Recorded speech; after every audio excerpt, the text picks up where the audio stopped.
Bagaimana nih perkiraan dampak ekonomi dan sosial dari program makan siang gratis ini terhadap masyarakat? Apakah memang ada aspek tertentu yang diharapkan dapat ditingkatkan melalui program ini? Timnya Pak Prabowo tentu sudah melakukan proses pembelajaran di 76 negara yang sudah melaksanakan kegiatan ini ya. Dan bahkan memang terus dihitung berapa sih nilai ekonomi yang akan bisa dibangun selain dari besaran anggaran yang harus disiapkan untuk bisa memenuhi makan siang gratis ini gitu ya. Dan yang terpenting bahwa sebetulnya secara bertahap sekarang akan ditetapkan atau ditentukan wilayah, kemudian target dan sasaran, kemudian golongan ataupun kelas mana dulu yang ini akan menjadi prioritas. Kan memang ini harus bertahap gitu ya, bertahap karena bagaimanapun identifikasi terhadap kebutuhan dan komunitas ini juga harus tepat sasaran, kemudian juga harus dipersiapkan secara matang, berkolaborasi dengan semua stakeholders yang terkait. Ini dari sekarang memang sudah mulai disusun bagaimana teknis untuk pelaksanaan itu.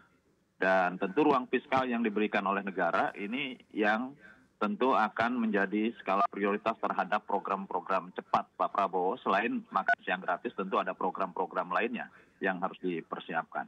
Nah, nilai ekonomi sendiri secara kualitatif kami sudah mencoba untuk bagaimana mengkalkulasi ya terhadap apa dampak ekonomi yang akan ditumbuhkan. Pertama tentu terhadap kebutuhan bahan pokok ini harus dipertimbangkan betul. Jangan sampai kemudian program ini diterapkan, inflasi naik. Ini juga harus diperhitungkan betul.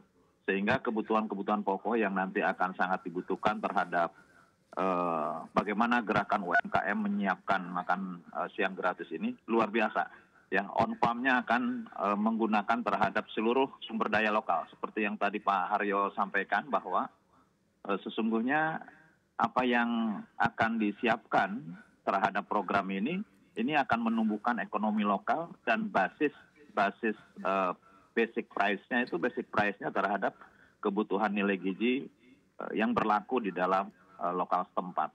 Ini yang tentu nanti akan menjadi ukuran. Pastinya saya kira sedang dikaji terus berapa sebetulnya akan meningkatkan giat perekonomian di sebuah kawasan dan tentu apakah ini memang akan menjadi sebuah gerakan ekonomi rakyat yang pada akhirnya ini akan menjadi penopang perekonomian nasional.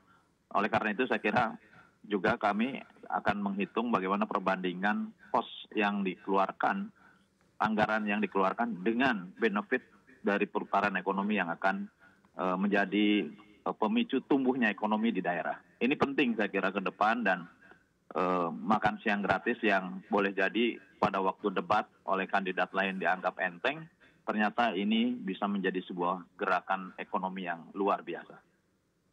Baik, saya langsung ke Pak Haryo. Pak Haryo, ini kalau berdasarkan simulasi kemarin ada yang usul bahwa harga makanannya juga perlu ditambah nih. Bagaimana pandangan Kemenko Perekonomian terkait hal ini?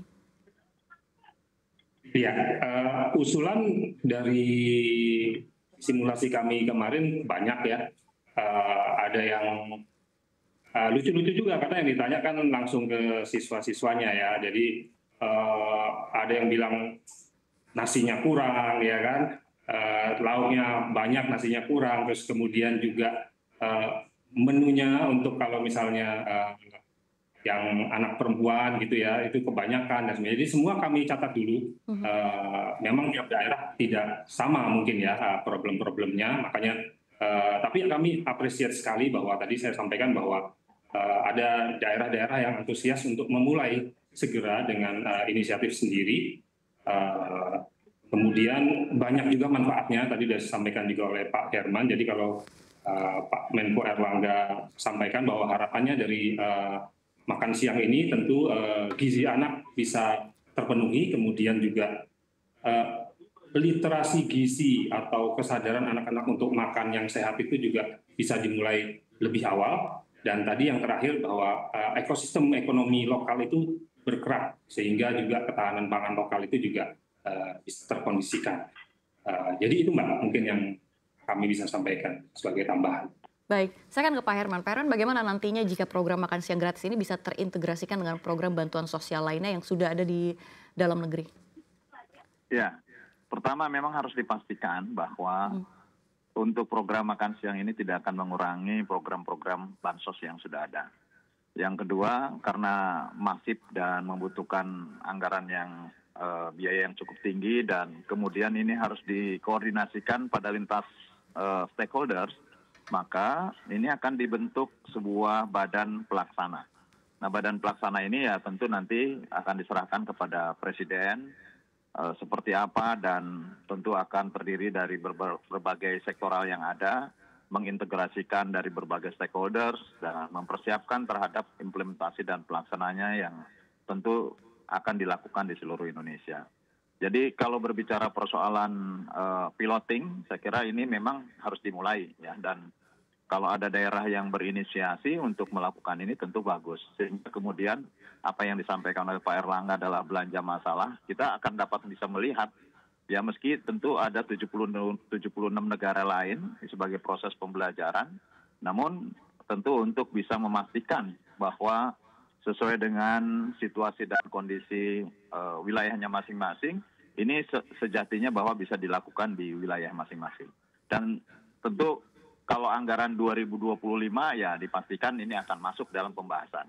Dan saya meyakini bahwa pada masa transisi fiskal yang tentu yang sudah disusun pada APBN 2024, ini juga akan disiapkan fiskal transisi yang di dalamnya saya meyakini bahwa anggaran untuk makan siang gratis ini juga akan disiapkan. Oleh karena itu, yang paling terpenting adalah bagaimana mempersiapkan institusi pelaksana dari program ini. Karena kalau tadi bahwa di Tangerang ini dilaksanakan oleh pemerintah, ya karena memang pada pemerintah Pak Prabowo kan belum terbentuk.